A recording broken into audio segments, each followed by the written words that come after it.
It's great to have everyone back on Energy Frontiers this week. I am Justina Okechukwu, and let's get started with a big thank you note to the African Energy Chamber for the support of the show.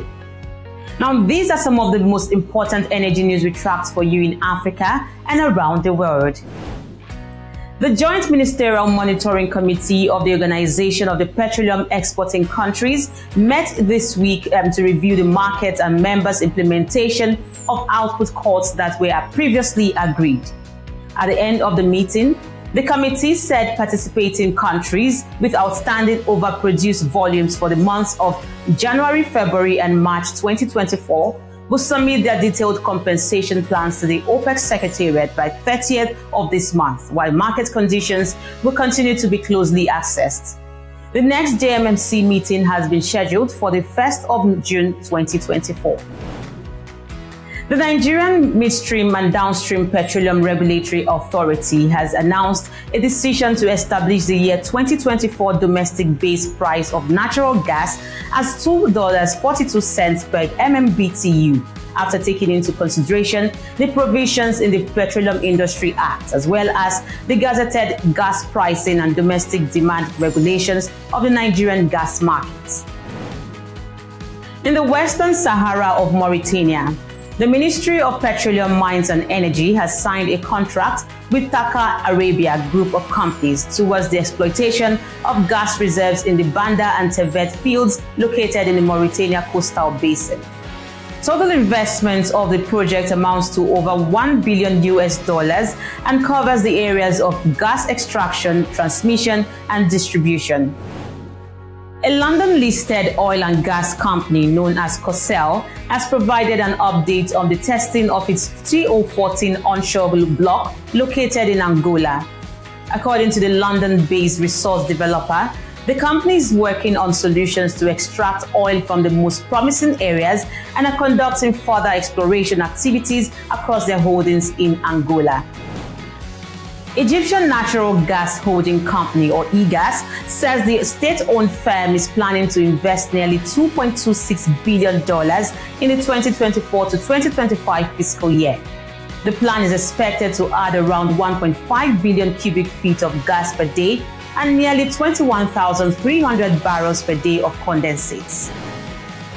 ASX-listed Kinetico Energy Limited says the company has plans to embark on further drilling to prove gas reserves and flow rates, with its long-term vision of developing large-scale gas-powered solutions for South Africa. Kinetico is also looking to raise additional funds towards plans to migrate to the UK market due to pressure from major shareholders, including South African institutions and high-net-worth individuals based in London. And that's the summary of your energy news headlines. Coming next, can Tanzania become East Africa's renewable energy leader? A new report by Terra Energy says that is possible. More on this in a moment.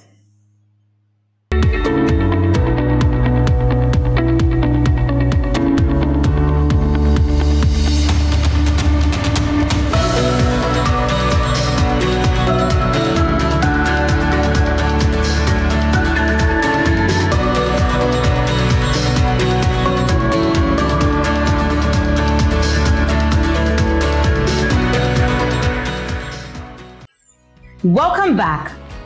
Now, Tanzania is at a critical crossroad, striving to balance the imperatives of growth with the pressing need to address energy poverty. Despite being among the fastest growing economies in the East African region, only about 43% of Tanzanians have access to electricity. And that's according to the latest report on Tanzania's renewable energy landscape released by Terra Energy, a Rwandan-based consulting firm. So I sat to an interview chat with Mohammed Al-Haj, founder and managing director at Terra Energy, to drill down on what the key findings from the report are and what key trends Tanzania can leverage within the East African power pool in order to ensure shared resources. So Tanzania is a very interesting market, and I think it's one of the most important markets in East Africa, being one of the largest economies, having a large population, but at the same time facing immense challenges when it comes to renewable energy, when it comes to energy in general. As you noted in the introduction, only 43% of Tanzanians have access to electricity, and this, of course, will hinder development significantly. In addition to that, in rural Tanzania, as an example, the United Nations Climate Change, they estimate that approximately 70% of rural population in Tanzania need to travel around 2 kilometers every day just to charge their phones and spend between 10 to 25% of their income on kerosene lighting. So these are some really immense challenges that require an integrated approach on how we tackle the energy access challenge. In the report as well, we wanted to get a good understanding of the electricity sector and the renewable energy sector in general. So currently, the installed capacity, for example, for electricity in Tanzania is around 1.7 gigawatt. And the government has the ambition to increase this capacity significantly over the next decade. Looking at renewable energy capacity, for instance, at the moment, there has been a marginal increase, unfortunately, in renewable energy capacity in Tanzania from 2013 to 2022. Currently, it's around 677 megawatt, and that's primarily from hydropower. So non-renewable, non-hydropower like solar and wind still have a very small contribution in the energy mix in Tanzania. Right.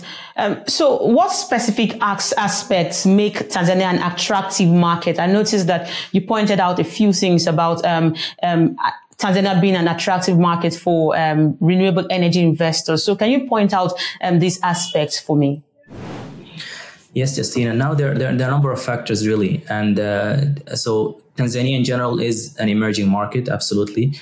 It's a market that has a lot of potential from so many different perspectives, starting with first having very good renewable energy resources, solar, wind, geothermal, and others. Even the ranking of Tanzania in global benchmarking reports is actually impressive. So, for example, the Bloomberg New Energy Finance Climate Scope ranks Tanzania among the top 10 countries in Africa for renewable energy investments. Other factors as well that make it an attractive market is the presence of a good regulatory framework for mini grids. So there's a regulatory framework developed by the regulatory authority in Tanzania that regulates how mini grids are classified, power purchase agreements, and so on. There's also a very good momentum in the market for mini grid installations. Approximately or over 100 mini grids have been currently installed in different parts of the country, serving more than 180,000 customers. And in addition to that, there's also a lot of interest in investing in Tanzania by international developers. Just last year in May, the government signed an agreement to build the first large-scale solar project in Tanzania with a Chinese consortium, and the capacity of that project will be around 50 megawatt, and later on to be extended to reach 150 megawatt. So these are all very promising signs. And in addition to them, when you look also at the international financial flows in the renewable sector in Tanzania, we note that they have increased from $27 million in 2017, reaching to over $320 million by 2021, which represents around 8% of the total financial flows in renewable energy in sub-Saharan Africa. Now, when we're talking about the whole energy mix agenda, beyond hydropower, which was also emphasized in that report, what is the potential for solar, wind, and other non-hydro sources in Tanzania's energy mix? No, the potential for these technologies is actually quite high. So if you look at solar as an example, whether it's solar photovoltaic or solar thermal, there's a very high potential, mainly because we have high levels of global horizontal radiation in most part of Tanzania that exceed 2,000 kilowatt hours per meter square per year. So this shows that solar projects of all sizes have very high technical feasibility. Wind as well has also very high potential, especially in the central parts of Tanzania, where you have wind speeds that exceed 8 meters per second. So that's generally a benchmark or an indication of good technical feasibility. And in fact, currently, Tanzania had its first wind energy project that became operational just a few months ago, approximately 2.4 megawatt. We think that these probably are the two most dominant technologies and the ones that have the highest technical potential right now. Right. Are there key trends that Tanzania can leverage within the East African power pool for sharing renewable energy resources in order to harness regional competitiveness? Yeah, that's actually a very good question, Justina. And I think that in sub-Saharan Africa as a whole, we really need to adopt this mindset of thinking of how we can work in a collaborative way, how we could integrate our power systems. And power pools is definitely one of the most important ways of doing so. So as you noted, Tanzania is part of the East Africa Power Pool, which includes currently 13 countries. The power pool, and right now Tanzania is utilizing it at a very minimal state, at a very minimal level, with only around 700 or around 70 megawatt. In terms of the size of the connection between Tanzania and Uganda, that's the interconnection that's currently operational and has been operational for several years. But there are other interconnections as well that Tanzania has with other countries, right? Like Zambia, for example, Kenya, Malawi, Mozambique, and even Rwanda. And combined, if you look at all these interconnections, if they reach their full technical capacity, the East Africa Power Pool Authority, they estimate that it could reach up to 7,500 megawatt, which is, of course, a very sizable amount. And that has a lot of advantages, not just for Tanzania, but also for its neighboring countries in terms of enhanced grid stability, in terms of reducing the need to curtail generation from large-scale solar projects in the future, and lots of other, of course, economic benefits, resource sharing. So it's something that I think it needs a lot of work. At the moment, most of these interconnections that Tanzania has with its neighboring countries are still either under construction or still under feasibility stage, with a number of them expected to be operational within from 2026 onwards. When we return, Uganda is inviting foreign investors to finance a series of energy infrastructure projects both in country and across the East African region. Energy Frontiers will be right back.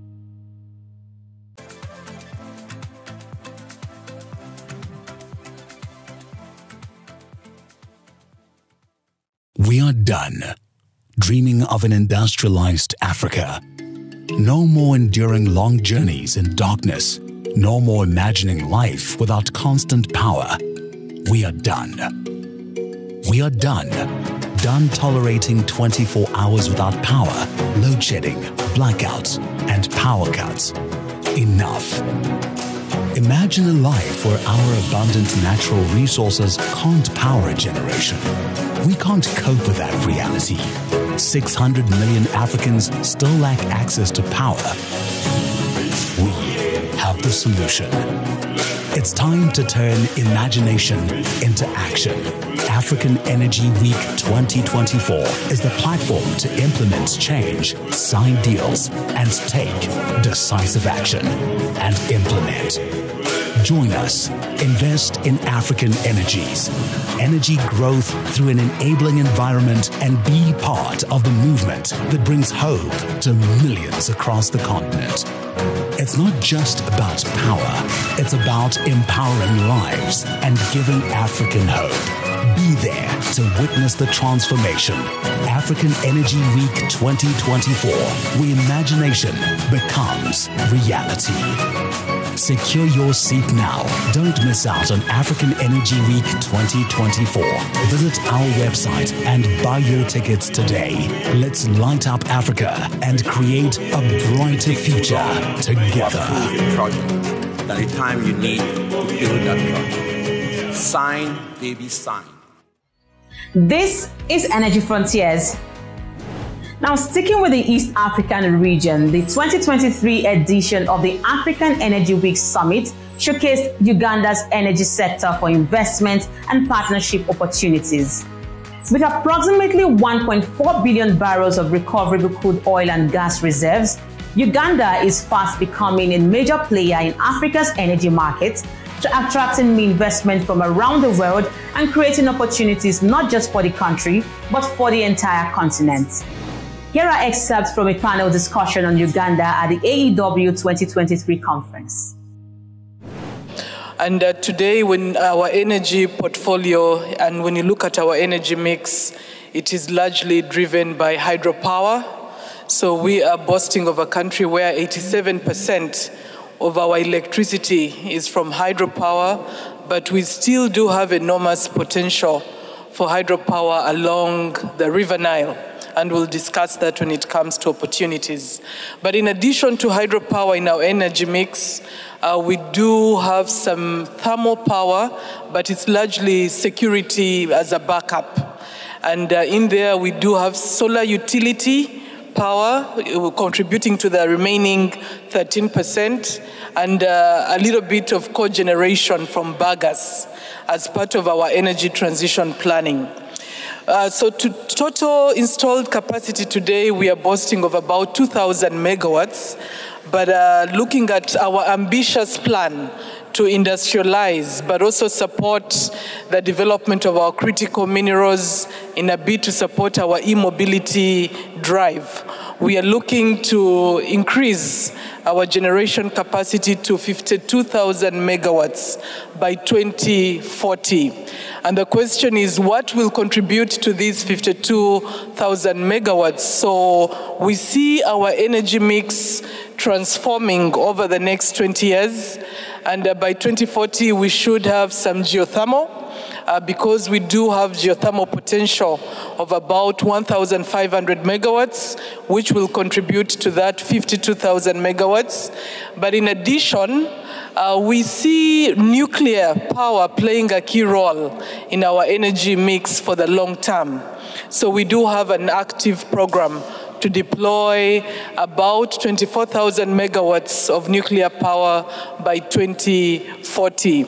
But alongside nuclear, we will also develop our wind power and our solar potential. So that is on the energy side. But in addition to all these resources, we do have other resources like petroleum, and we will delve a little deep into that shortly. Where we are already preparing to start our production. But for the production that is planned, that is only 10% of our potential. We still have prolific areas. We continue with our seismic evaluation and surveys, and we see potential to open up new areas, not just in the Albertine Graben, bordering the DRC, but also in the northeastern part of Uganda, bordering Kenya on the Turkana side. So on the petroleum side, even as we commercialize through the East Africa crude oil pipeline and the oil refinery, there's still enormous potential for additional petroleum. And that's why in our energy transition plan, we've been very careful to ensure that petroleum is forming part of that transition plan to be able to unlock financing that will support our renewable energy endeavors. We are currently building an investment portfolio of about $1 billion through investments across the entire petroleum value chain. In terms of the refinery, as another key project we are dealing with, the intent is to build a 60,000 barrels of oil per day capacity refinery to supply petroleum products to the market and the regional market. Again, a lot of technical work has been done to date, including front-end engineering and design, the environmental studies, the commercial viability assessment, to be ready to achieve final investment decision. We had anticipated to do that during the course of this year. Unfortunately, we didn't, but we've re-engaged the market to try and source potential partners to help us or to work with us to deliver that project. And this is a very key strategic project. We've done a macroeconomic assessment of the project, and you can imagine the level of returns that we are going to get from that project, in excess of 20%. But at the same time, the metrics around the balance of payment, the national capital formation, and the jobs and so many other metrics that will come with it. They're quite enormous. And I guess after this, we can dwell into the details of that project if anyone is interested. Then where the refinery is going to be constructed is about 29 square kilometers of a petrol-based industrial park that we want to develop. And the intent is to set up industries that feed off the products of the refinery, but at the same time service the upstream and midstream segments of our businesses. Today, a lot of work is being done to mature the design and open up the industrial park for investment. And I'm happy to recognize that the preferred partner is a South African-based industrial development company that we are working with in order to open up that industrial park. But some of the industries we are looking at include petrochemicals, fertilizer complexes, cold chain, agro-based industries in order to develop this industrial park. And what we are doing currently is really to try and set up the enabling infrastructure, which includes the roads, water, power reticulation within the park, to provide a plug-and-play model for the investor to come into that park.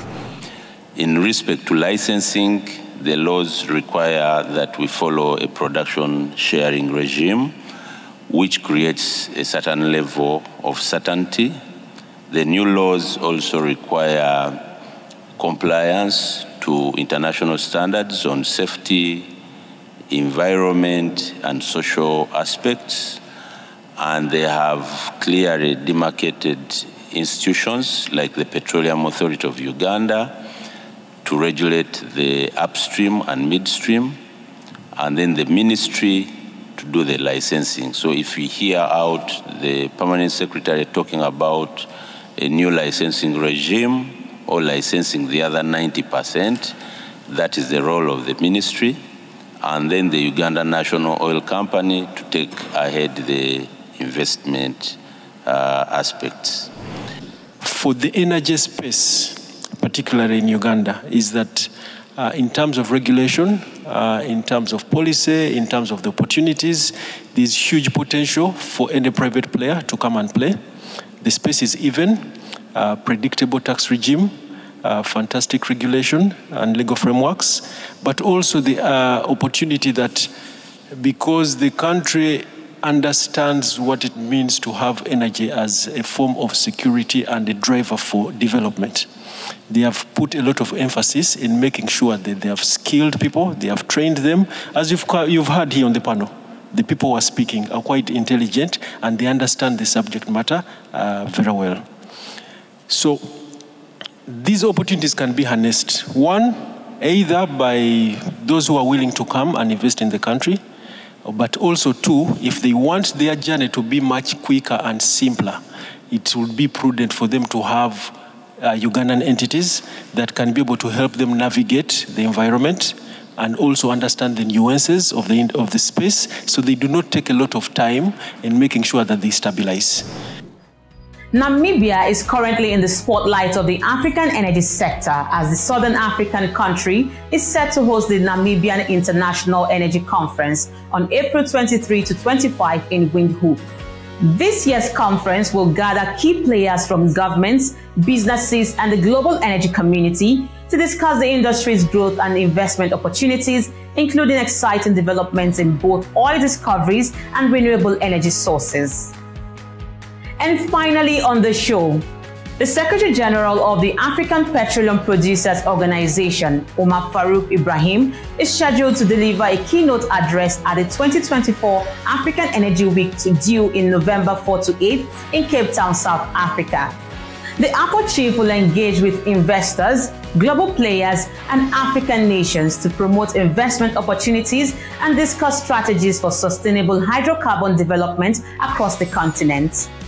For more information on how to register, please visit the event website at www.aecweek.com. And that's how we wrap up this package of Energy Frontiers, and we appreciate your making the time to watch the show online. Remember to follow the show on Frontier Africa Reports website, like all of the video editions, and subscribe to our YouTube. Follow us as well across all our social media handles as indicated on the screen. And please, do send in your comments. I am Justina Okechukwu. Bye for now.